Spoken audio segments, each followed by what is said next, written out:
All right, Jeff Streck is here at Onyx Estate Vineyards once again in a Petite Sirah block that does seem to be the variety du jour. But here talking about the process of veraison, which aside from being a fancy, weird looking word that technically has an accent aigu on it, what is veraison? So that is the process where grapes begin to accumulate anthocyanins and tannins and all sorts of other fun flavor chemicals in their skin and inside the grape.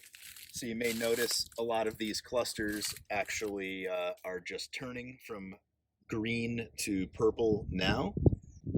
So all that color you're starting to see is the skin cells of the grapes actually beginning to accumulate and produce anthocyanins, which are the compounds that give not just grapes their color, but also most fruit that you see out there, even flowers. A lot of these compounds are actually named after the flowers, or maybe the flowers were named from the compounds, but they have names like peonidin and from peonies and some other different flower related names.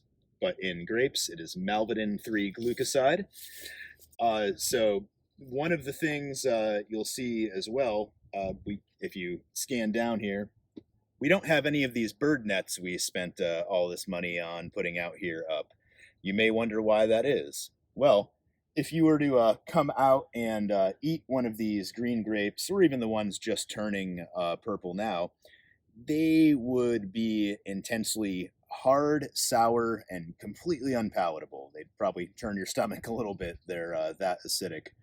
So grapes, when they start, really high acidity, and over time, they convert the acids inside the grapes into other compounds that are more flavor related. Some of them go into making those coloring compounds I was talking about. Some go into making other aromatic compounds.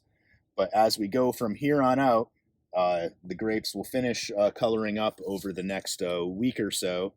And after that, the roots are going to start translocating more sugar into the grapes, and the acids are going to be converted into all those other cool flavor compounds. So once this process of veraison is finished, we actually roll these nets from up here and then tie them up at the top of the fruiting zone. That way, it keeps the birds from flying in and eating them while still allowing us real good access to the canopy up here to make any other adjustments we might need. So be sure to book your tours at the vineyard. Come on out. This is one of the most beautiful times of year to see everything that's going on biologically speaking.